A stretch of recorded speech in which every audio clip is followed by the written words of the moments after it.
Good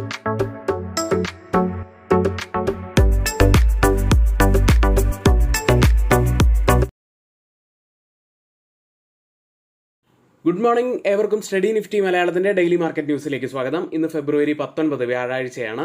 ആദ്യം തന്നെ 2 ദിവസമായിട്ട് നമുക്ക് പ്രീ മാർക്കറ്റ് വീഡിയോ ചെയ്യാൻ കഴിഞ്ഞിരുന്നില്ല. ചില പേഴ്സണലായിട്ടുള്ള കാരണങ്ങൾ കൊണ്ടാണ് ചെയ്യാതിരുന്നത്. ഇനി അങ്ങോട്ട് എല്ലാ ദിവസവും നമ്മുടെ ഡെയിലി മാർക്കറ്റ് അപ്ഡേറ്റുകൾ ഉണ്ടായിരിക്കുന്നതാണ്. ഇനി ഇന്നത്തെ ഏറ്റവും വലിയൊരു വാർത്തയായിട്ട് ആദ്യം തന്നെ പറയാനുള്ളത് സർവം ചാറ്റ് ആപ്പിനെ കുറിച്ചാണ്. ചാറ്റ് GPT, ഗൂഗിൾ ജെമിനി തുടങ്ങിയ വലിയ ആപ്പുകളാണ് AI മേഖല വാഴുന്നത്. അവിടേക്കാണ് ഇപ്പോൾ സർവം AI എന്ന പുതിയ ഒരു കാര്യം ഇന്ത്യ ഇൻട്രൊഡ്യൂസ് ചെയ്യുന്നത്. ഇത് ഇന്ത്യയുടെ AI മേഖലയ്ക്ക് വലിയൊരു മുന്നേറ്റമാവാൻ സാധ്യതയുണ്ട്. ഈ വാർത്തയുടെ കൂടുതൽ വിശദാംശങ്ങൾ നമ്മളിവിടെ മാർക്കറ്റ് ന്യൂസ് സെഗ്മെൻറ്റിൽ പറയുന്നുണ്ട്. കൂടാതെ ഇപ്പോൾ കൂടുതൽ ഫോക്കസിൽ വന്നിരിക്കുന്നത് ഓയിൽ പ്രൈസുകളാണ്. ഒരുപക്ഷെ സൈനിക നടപടി സ്വീകരിക്കാൻ സാധ്യതയുണ്ട് എന്നുള്ള വാർത്ത പുറത്തു വന്നതോടെ ഓയിൽ പ്രൈസുകൾ ഇന്നലെ 4% നേട്ടത്തിലാണ് ക്ലോസ് ചെയ്തിട്ടുള്ളത്. ഇനി ഇന്ത്യൻ വിപണിയിലേക്ക് വന്നാൽ ഇന്ത്യൻ വിപണികൾ ഇപ്പോൾ വളരെ ശക്തമാണ്. ഇന്നും ഒരു പോസിറ്റീവ് ഓപ്പണിങ്ങിന് സാധ്യതയുണ്ട്. കൂടാതെ FIIs ഇപ്പോൾ തുടർച്ചയായിട്ടുള്ള ദിവസങ്ങളിൽ ബൈയിങ് നടത്തുന്നുമുണ്ട്. ഇതെല്ലാം പോസിറ്റീവായിട്ടുള്ള ഫാക്ടേഴ്സ് തന്നെയാണ്. വാർത്ത നമ്മുടെ ഇന്നത്തെ ഈ പ്രീ മാർക്കറ്റ് വാർത്ത മുഴുവനായി തന്നെ കാണാം. അത് നമ്മുടെ വീഡിയോയ്ക്ക് ആരെങ്കിലും ലൈക്ക് ചെയ്യാൻ മറന്നു പോയിട്ടുണ്ടെങ്കിൽ ഇപ്പോൾ തന്നെ ആ ലൈക്ക് ബട്ടൺ ഒന്ന് ക്ലിക്ക് ചെയ്യുക. ചാനൽ സബ്സ്ക്രൈബ് ചെയ്യാത്തവർ ഇപ്പോൾ തന്നെ ചാനൽ സബ്സ്ക്രൈബ് ചെയ്യുക.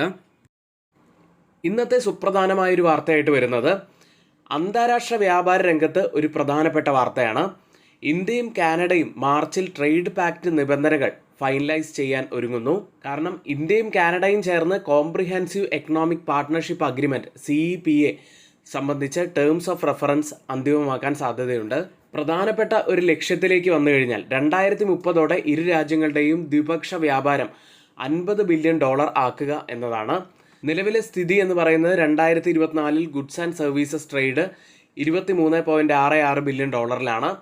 ഏപ്രിൽ മുതൽ ഡിസംബർ 2025 മെർക്കൻറ്റൈൽ ട്രേഡ് $5.8 ബില്യൺ. കാനഡയിൽ നിന്നുള്ള FDI $4.2 ബില്യൺ. ഇനി ഇന്ത്യയും കാനഡയും തമ്മിലുള്ള ഈ ഒരു കരാറിൽ പ്രധാനപ്പെട്ട സെക്ടറുകളായി മാറാൻ പോകുന്നത് ഇന്ത്യയുടെ കയറ്റുമതി സൈഡിലേക്ക് വന്നു കഴിഞ്ഞാൽ ഫാർമസ്യൂട്ടിക്കൽസ് ഉൽപ്പന്നങ്ങൾ, electronic goods, jewellery and precious stones, engineering goods, auto parts തുടങ്ങിയവയൊക്കെ ഫോക്കസിൽ വരാനുള്ള സാധ്യതകളുണ്ട്. ഇതിനായിരിക്കും കൂടുതലായിട്ടുള്ള ഒരു എക്സ്പോർട്ട് ഓറിയൻറ്റഡ് ആയിട്ട് വരുന്നത്. കാനഡയിൽ നിന്നുള്ള ഇറക്കുമതികൾ നോക്കുകയാണെങ്കിൽ minerals, pulse, potash, paper and wood pulse, ഇരുമ്പ്, അലുമിനിയം തുടങ്ങിയവയാണ്. ഇനി ഈ ഒരു കരാർ ഫൈനലാവുകയാണെങ്കിൽ അത് ഫാർമ, എഞ്ചിനീയറിംഗ് സെക്ടറുകൾക്ക് പോസിറ്റീവായിട്ടുള്ള കാര്യം തന്നെയാണ്. അഗ്രികൾച്ചർ ആൻഡ് ഫെർട്ടിലൈസർ മേഖലകൾക്ക് പോസിറ്റീവാണ്. ലോങ് ടേം ആയി എക്സ്പോർട്ട് ഓറിയൻറ്റഡ് ആയിട്ടുള്ള കമ്പനികൾക്കും അവസരങ്ങൾ ഉണ്ടായിരിക്കും. ഇനി മറ്റൊരു വാർത്ത നോക്കാം. ഇന്നലെ ഇന്ത്യയുടെ ടെക്നോളജി ചരിത്രത്തിൽ വലിയ ഒരു മൈൽ സ്റ്റോൺ കുറിച്ചു കഴിഞ്ഞിരിക്കുകയാണ്. Made in India foundation AI മോഡലുകൾ ഔദ്യോഗികമായി ലോഞ്ച് ചെയ്തു. ന്യൂഡൽഹിയിൽ നടന്ന ഇന്ത്യ AI സബ്മിറ്റ് 2026 വേദിയിൽ സർക്കാർ പിന്തുണയോടെ പ്രവർത്തിക്കുന്ന സർവം AI 2 വലിയ ലോഞ്ചിങ് മോഡലുകൾ അവതരിപ്പിച്ചു. സർവം 30B, സർവം 105B എന്നിവയാണ്. ഇത് ഇന്ത്യയുടെ സോവറിൻ AI സ്റ്റേക്ക് ലക്ഷ്യത്തിലേക്കുള്ള വലിയൊരു ചുവടുവയ്പ്പാണ്. സർവം 105B ഇന്ത്യക്ക് വളരെ ശക്തമായിട്ടുള്ള ഒരു AI മോഡലാണ്. 105 ബില്യൺ പാരാമീറ്ററുകളുള്ള മോഡലാണ്. Complex reasoning, mathematics, enterprise grade applications എന്നിവയ്ക്കായി രൂപകൽപ്പന ചെയ്തതാണ്. ചില ബെഞ്ച് മാർക്കുകളിൽ ഗ്ലോബൽ മോഡലുകളെ പോലും മറികടക്കുന്നു എന്ന് കമ്പനി അവകാശപ്പെടുന്നു. ഇതിനോടൊപ്പം തന്നെ ഗൂഗിളിൻ്റെ വലിയ പ്രഖ്യാപനം കൂടി വന്നത്. സുന്ദർ പിച്ചെ നേതൃത്വം നൽകുന്ന ഗൂഗിൾ പുതിയ പദ്ധതികളും പ്രഖ്യാപിച്ചു. ഏതായാലും ഇന്ത്യയെ സംബന്ധിച്ച് തികച്ചും പോസിറ്റീവായിട്ടുള്ള ഒരു വാർത്ത തന്നെയാണ്. മ്യൂച്വൽ ഫണ്ടുകളിൽ ഇൻവെസ്റ്റ് ചെയ്യാൻ താല്പര്യമുണ്ടോ? ചിട്ടികളിലോ ബാങ്ക് നിക്ഷേപങ്ങളിലോ പണം ഇടുന്നതിനേക്കാൾ മികച്ച ഒരു ഇൻവെസ്റ്റ്മെൻറ്റ് ഓപ്ഷനാണ് മ്യൂച്വൽ ഫണ്ടുകൾ നിങ്ങൾക്ക് നൽകുന്നത്. ദീർഘകാല സമ്പത്ത് സൃഷ്ടിക്കാൻ മ്യൂച്വൽ ഫണ്ടുകൾ മികച്ച ഒരു മാർഗ്ഗമാണ്. അത് SIP വഴിയും മ്യൂച്വൽ ഫണ്ടിൽ ഇൻവെസ്റ്റ്മെൻറ്റായും ഒക്കെ ചെയ്യാവുന്നതാണ്. മ്യൂച്വൽ ഫണ്ട് നിക്ഷേപം ആരംഭിക്കാൻ NISM സർട്ടിഫൈഡ് ARN ലൈസൻസ് ഉള്ളതുമായ ഒരു മ്യൂച്വൽ ഫണ്ട് ഡിസ്ട്രിബ്യൂട്ടറുടെ സഹായം ഇനി നിങ്ങൾക്ക് ലഭ്യമാണ്. കൂടുതൽ വിവരങ്ങൾക്കും നിക്ഷേപം ആരംഭിക്കാനും സ്ക്രീനിൽ കൊടുത്തിരിക്കുന്ന വാട്സപ്പ് നമ്പറിൽ ഒന്ന് ബന്ധപ്പെടുക. അടുത്തായി ഗ്ലോബൽ മാർക്കറ്റുകളിലേക്ക്. ആദ്യം ടെക്നോളജി ഓഹരികളായ എൻവിദിയ, ആമസോൺ തുടങ്ങിയ ഹെവി വെയ്റ്റ് IT സ്റ്റോക്കുകളിൽ നല്ല നേട്ടം കണ്ടതോടെ വാൾ സ്ട്രീറ്റ് ഉയർന്നാണ് ഇന്നലെ ക്ലോസ് ചെയ്യുന്നത്. ഇന്നലെ അവിടെ കൂടുതൽ നേട്ടമുണ്ടാക്കിയ ഇൻഡെക്സ് നാസ്ഡാക്ക് ആയിരുന്നു. 0.78% ഉയർന്നു. S&P 500 0.56% ഉയർന്നപ്പോൾ ഡൗ ജോൺസ് 0.26% ഉയർന്നത്.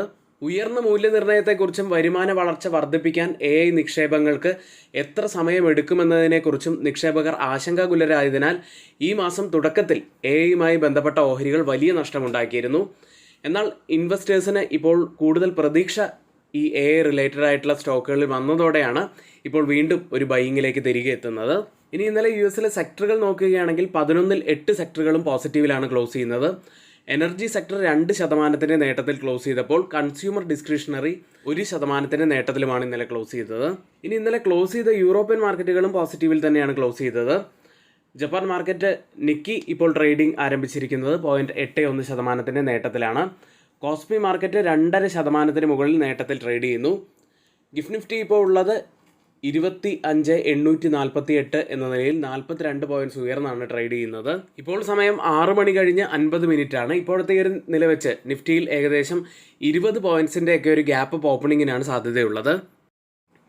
ഇനി ആദ്യം ഗോൾഡ് പ്രൈസുകൾ. കേരളത്തിലെ ഗോൾഡ് പ്രൈസ് ഇന്നലെ പവന് 1,13,80 എന്ന നിലയിലായിരുന്നു.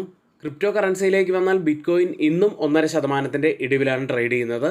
$66,000 ഇനി നമ്മൾ നേരത്തെ പറഞ്ഞതുപോലെ ഇന്നലെ ഓയിൽ പ്രൈസുകളായിരുന്നു ഫോക്കസിലുണ്ടായിരുന്നത്. അമേരിക്കൻ ഉപാധ്യക്ഷൻ JD വാർഡ് പറഞ്ഞത് ഇറാൻ നടത്തുന്ന ആണവ ചർച്ചകൾ അമേരിക്ക പറഞ്ഞ പ്രധാനപ്പെട്ട നിബന്ധനകൾ ഇറാൻ പാലിച്ചിട്ടില്ല. ആവശ്യമെങ്കിൽ ഇറാനെതിരെ സൈനിക നടപടി സ്വീകരിക്കാൻ തനിക്ക് അധികാരമുണ്ടെന്ന് ഡൊണാൾഡ് ട്രംപ് പറയുകയുണ്ടായി. ഏതായാലും ഈ ഒരു സംഘർഷം നിലനിൽക്കുന്നതുകൊണ്ട് തന്നെ ഓയിൽ പ്രൈസുകൾ ഇന്നലെ 4% നേട്ടത്തിലാണ് ക്ലോസ് ചെയ്യുന്നത്. ഇനി ആർക്കെങ്കിലും നമ്മുടെ പെയ്ഡ് എഡ്യൂക്കേഷൻ ടെലിഗ്രാം ചാനലിൽ 55% ഡിസ്കൗണ്ടോട് കൂടി 1,299 രൂപയ്ക്ക് ജോയിൻ ചെയ്യാൻ താല്പര്യമുണ്ടെങ്കിൽ ഇപ്പോൾ തന്നെ തൊട്ടുമുകളിലെ വാട്സ്ആപ്പ് നമ്പറിൽ ഒന്ന് മെസ്സേജ് അയച്ച് നിങ്ങൾക്ക് ജോയിൻ ചെയ്യാവുന്നതാണ്. ഇനി സ്റ്റോക്ക് മാർക്കറ്റിൻ്റെ ബേസിക് മുതൽ കാര്യങ്ങൾ പഠിച്ചു പോകാൻ കഴിയുന്ന സ്റ്റോക്ക് മാർക്കറ്റിൻ്റെ ബിഗിനേഴ്സിനായിട്ടുള്ള ആ ഒരു വീഡിയോ സീരീസ് നമ്മൾ ആരംഭിച്ചിരുന്നു. അത് ആരെങ്കിലും സീരിയസ് ആയിട്ട് പഠിക്കുന്നവരുണ്ടെങ്കിൽ ആദ്യം മുതൽ തന്നെ ആ വീഡിയോസ് കാണാൻ ശ്രമിക്കുക. ഒത്തിരിയേറെ കാര്യങ്ങൾ അതിൽ പറഞ്ഞു പോകുന്നുണ്ട്. ആ പ്ലേലിസ്റ്റിൻ്റെ ലിങ്ക് ഇവിടെ ഡിസ്ക്രിപ്ഷൻ ബോക്സിൽ നമ്മൾ നൽകുന്നുണ്ട്.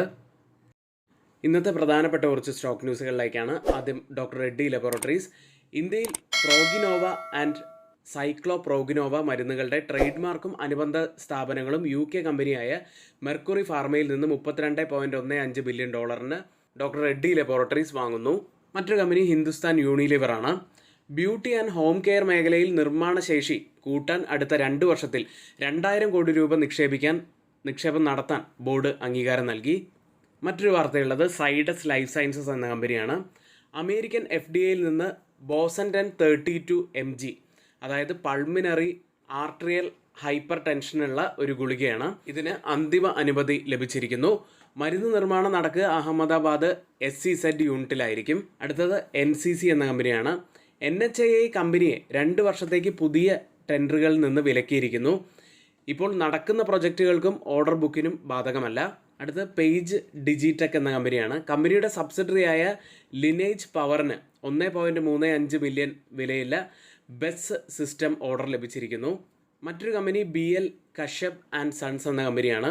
ഗ്രേറ്റർ നോയിഡയിൽ ഗ്രൂപ്പ് ഹൗസിംഗ് പ്രൊജക്റ്റിന് 300 കോടി രൂപ വിലയുള്ള ഓർഡർ കമ്പനിക്ക് ലഭിച്ചു. ഇന്നത്തെ പ്രധാനപ്പെട്ട കമ്പനികളുടെ സ്റ്റോക്ക് ന്യൂസുകളാണ് നമ്മളിവിടെ പറഞ്ഞത്. ഇനി ഇന്ന് F&O സെഗ്മെൻറ്റിൽ ബാനായ സ്റ്റോക്കുകൾ സെയിൽ, സമ്മൻ ക്യാപിറ്റൽ തുടങ്ങിയവയാണ്. ഇന്ന് റിസൾട്ട് വരുന്ന പ്രധാനപ്പെട്ട കമ്പനികൾ ABB India, CIE automotive India, Mahesh developers, Sattva, second life care തുടങ്ങിയ കമ്പനികളാണ്. ഇനി FIDA ആക്ടിവിറ്റി നോക്കാം. ഇന്നലെയും FIS ബൈങ്ങിൽ തന്നെയായിരുന്നു. 1,154 കോടി രൂപയ്ക്കാണ് അവർ ബൈ ചെയ്തത്. DIS ആവട്ടെ 440 കോടി രൂപയ്ക്ക് ബൈ ചെയ്തിരിക്കുന്നു. ഇന്ന് നമ്മൾ നിഫ്റ്റിയിലും ബാങ്ക് നിഫ്റ്റിയിലും ശ്രദ്ധിക്കേണ്ട പ്രധാനപ്പെട്ട കുറച്ച് കാര്യങ്ങളിലേക്ക്. 25,819 94 പോയിൻറ്റ്സ് ഉയർന്നാണ് നിഫ്റ്റി ഇന്നലെ ക്ലോസ് ചെയ്യുന്നത്. ഇന്നലത്തെ ഡെയിലി ക്യാൻഡിൽ ആദ്യം നമുക്ക് നോക്കാം. ഒരു ഗ്യാപ്പ് ഡൗൺ ഓപ്പണിങ്ങിൽ ആരംഭിച്ചതിന് ശേഷം നല്ലൊരു മൂവ്മെൻ്റാണ് നമുക്ക് ഇന്നലെ നിഫ്റ്റിയിൽ ലഭിച്ചത്. നിഫ്റ്റിയിൽ ഇന്നലത്തെ ക്യാൻഡിൽ നോക്കുകയാണെങ്കിൽ ഒരു ഹാമർ ക്യാൻഡിലിന് സമാനമായ ക്യാൻഡിലാണ് ഫോം ആയിരിക്കുന്നത്. നിഫ്റ്റിയിൽ ഫെബ്രുവരി 13 റെഡ് ക്യാൻഡിലാണ് ഫോം ആയിരുന്നത്. അതിനുശേഷം വലിയ ഒരു ഗ്രീൻ ക്യാൻഡിൽ ഫോം ആയിരുന്നു. ഒരു ബുള്ളിഷ് എൻഗൾഫിംഗ് പാറ്റേണിന് സമാനമായിട്ടുള്ള ഒരു നല്ല പാറ്റേൺ അന്ന് ഫോം ആയിരുന്നു.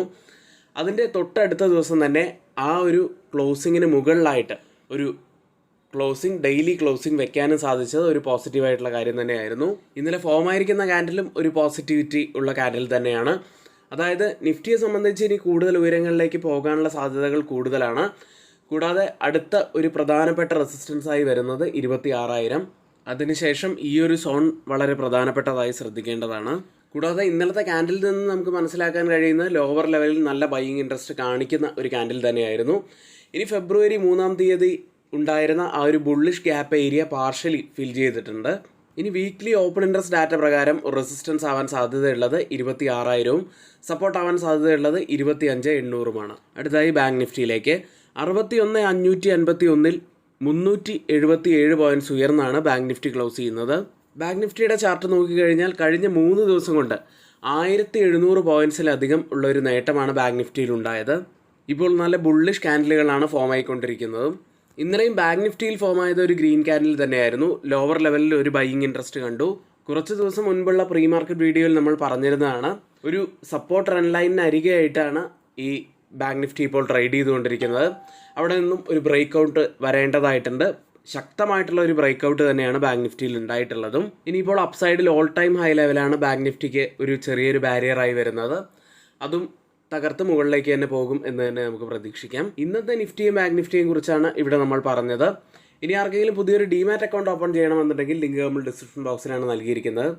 ഇന്നിവിടെ പറഞ്ഞ എല്ലാ കാര്യങ്ങളും ഏറ്റവും ഓതറൈസ്ഡ് ആയിട്ടുള്ള സൈറ്റുകളായ money control, mint, Reuters, CNBC, financial express തുടങ്ങിയ മാധ്യമങ്ങളിൽ നിന്നാണ് എടുത്തിരിക്കുന്നത്. മറ്റുള്ളവയെല്ലാം നമ്മുടെ വ്യൂസ് മാത്രമാണ്, ഒരിക്കലും റെക്കമെൻഡേഷൻ അല്ല. നിങ്ങളുടെ എഡ്യൂക്കേഷണൽ പർപ്പസിന് വേണ്ടി മാത്രമാണ് ഷെയർ ചെയ്യുന്നത്. എങ്കിൽ ഇന്നത്തെ ഈ വീഡിയോ ഇവിടെ പൂർത്തിയാവുന്നു. ഏവർക്കും നന്ദി.